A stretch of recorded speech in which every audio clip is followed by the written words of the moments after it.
Hello, everybody. My name is King Charles, And I'm Red January. and this is The Throne Talk Radio and Podcast. Today, just like a couple of weeks ago, we're going to do a little something different today. We're going to open the door and welcome you in to our world. But today, the world we're talking about is Red January.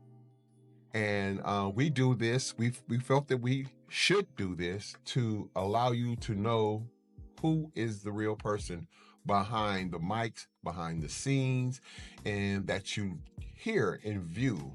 And just because we touch on subjects that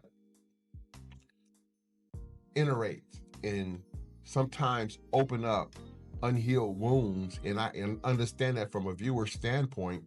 And we want to make sure that you know who we are and that we have suffered some pains and some traumas in our life. But we've done some things in that to do the work that's attached to that on the back end of that. And we want to let you know a little bit about us, a little history. Red, what's going on? Man, I'm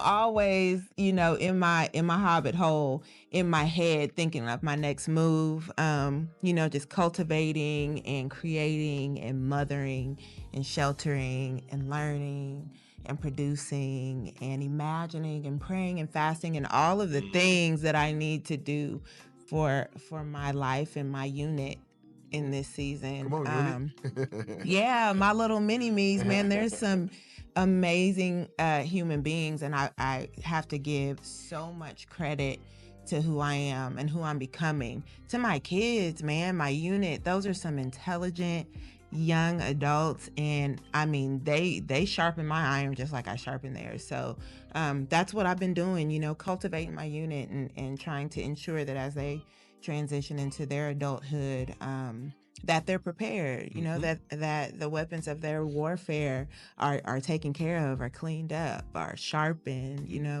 and that's always my main focus. That's why I do what I do, and I live my life so out loud, is so that my children cannot be afraid to be who they truly are, so that they don't get stuck in the system, in the cycle. So that's really where my focus is really bringing in, ushering in, all of the manifestations that I've been really focused on over, like, the last decade or so. Like, everything is coming into fruition, and so all of my energy is in that moment Those right now. spiritual awakening moments, they're Man, beautiful, aren't they? it's such a When great you can place to actually be. see yourself that you've transitioned and you did the work and you transitioned, you're like, oh, wait a Yeah, minute. I mean, I really do make space and time to take a step outside of myself and just take a look at the panoramic view of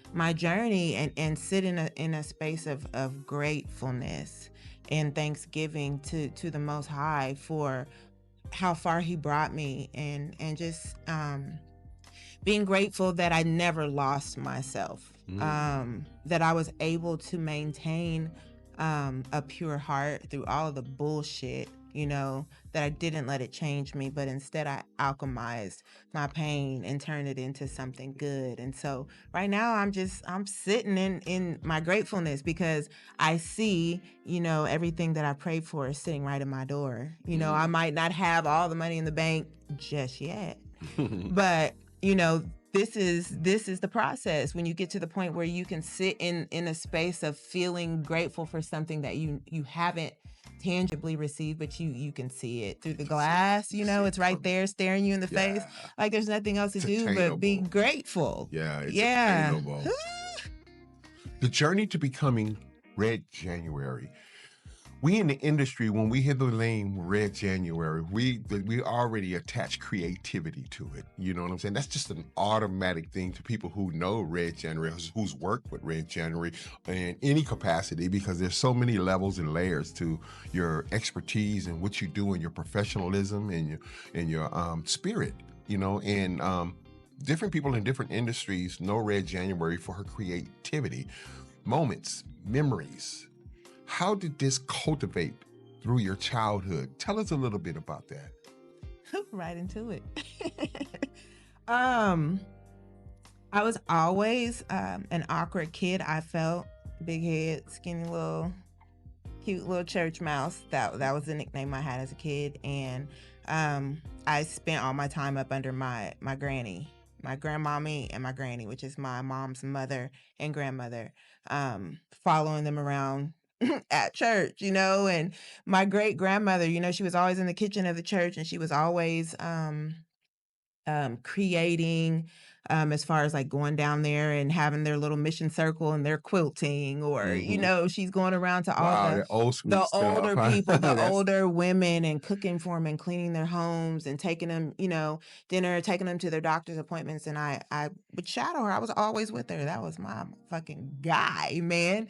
Um, and my grandmother, she was a seamstress, and she was a musician. She was a singer. Like, her household was always filled with music, and she had a sewing room, and she was always making stuff, and thrifting. That was her thing. Like, so I went thrifting as a kid, and she showed me how to choose quality items. You don't just sit and shift through everything. It can be overwhelming. You run your hand along the shoulder of the hanger, and if a pattern or the texture catches your eye, then pull out that item and look at it. Just things like that. I made wow. my first Easter outfit when I was 12, with a pattern, with the materials I picked out. It was a little jumpsuit and a bolero, and she walked me through it. I made it. I wore it. It was fantastic, The and I was 12. So, seed was the music planted. and the fashion, and she knew, and she was a student of life. We grew up in the Baptist church, but she was the one in the family that would go study with the Jehovah's Witness, or study with the Jewish people, or study with, She wanted to even know. though, she was always a seeker of the truth, and I was right there with her. And she made me sit at the table on phone books and hold my pen correctly and write my words, and she would make me, go to the dictionary. If I said, "Oh, what's that mean?" "Oh, go look it up." So she poured into me how Wow. to be a seeker, a searcher, a learner, a creative, learning songs that were so far beyond what a child could learn to do. She would make me learn these songs, practice them over and over, get the runs down, the breathing down. So at a little bitty girl, she made me get past that fear. So, man, Wow, I'm listening to you, and you're telling us how these seeds were planted, yeah. and that's a beautiful And let thing. me not forget my mom, I was gonna ask you fashion. So that. my mom, I can remember, my mom always modeled. Um, Okay. and she was always doing fashion shows, and she would take me to the rehearsals, and I'd be walking around in her high heels and posing in the in the mirror and practicing my turns and all of these things, and I'm not old enough to be there, but I'm there, at the Mhm. rehearsal, at the club, and soon after that, in church, I was provided opportunities to walk in fashion shows at conventions and things like that, and it just opened up a whole world to me. So I've always thought beyond what everybody else was doing. I've always dressed like a little weirdo, been the little outcast. Yeah. I've always heard you say in different shows that you and I have had together, you know what I'm saying, throughout the years, um, m- my upbringing wasn't like that. You know what I'm saying? Hmm. And because you've heard my upbringing, and now you've interviewed me, so you know it a little bit deeper. And I was listening to you just now answer that, and it was just like, I was like, man, what it would have been just to have somebody cultivate something in me, you know what I'm Hmm. saying? Hmm. And mold me into anything other than what I became. Yeah. And that's so important. So, shout out to Granny, man. Granny Man. poured. Not only Man. that, you know what I'm saying? When your mom was modeling and everything right there, she was being an influence herself, you know what Hmm. I'm saying? Without even probably I wanted to knowing be it. just like her, Right, even right. travel. Like, my great grandmother, was heavily into, church, and, we would go to conventions, and I was a little sunbeam, and there would be conventions, and we would get up there and say our little memory verses and get our awards and all the things. And they'd have national conventions, early morning service. We traveled to different cities, states, load up the Greyhound charter bus. My uncle would fry chicken. We go to Colorado Springs and stay for the weekend in hotels, and go to the the Air Force Academy and Pikes Peak and see the scenic lookoffs and the Hoover Dam as a little girl, like traveling the country. I really um, had a great childhood, a very well-rounded upbringing, and exposure and experience within the world space as a little kid. Okay. Your grandmother is more or less hands-on in your childhood. Both of them, my Both of grandmother them. and great grandmother. Okay. And why am I not hearing your mother in that equation?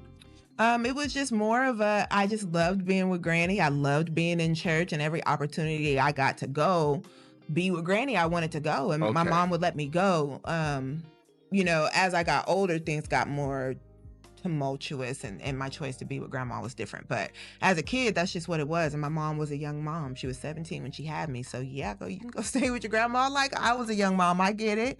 It wasn't anything other than the life that I lived with my grandmother and my great grandmother. You know how grannies were back then. You know what I'm saying? You waking up to the smell That's of big eggs mama. and bacon and sausage That's and big mama. oatmeal every day. Like, early, you going to all your doctor's appointments, your own Biscuits, time, syrup like all over the everything. place. Church every Sunday, you're involved in things. And my mom was a young mom and she was struggling. And so the life that my grandparents afforded me, I'm not taking anything away from my mother, but I'm glad that they were able to provide that for me while my mom could, do what she was doing. She had my brother. Mhm. And so it just was what it was. I loved it there. I loved that life. I loved to be able to be on flag team and not have to worry about, where the money was coming from, and Yeah. anything I wanted, Granny was showing up, and Mom was having a hard time. And it just was simpler that, looking back, that's the grown up point of view, And it seems like it worked out, you know what I'm saying? Now we've discussed the influences as far as your childhood that ignited or embedded the creativity in you. What about relationships? Were there any relationships that you engaged with that's coming up that maybe, had a lot to do with the influence of you becoming the Red January that you are today? Um, yeah, Red January was far down the line. Red January was created once I went to prison. Um,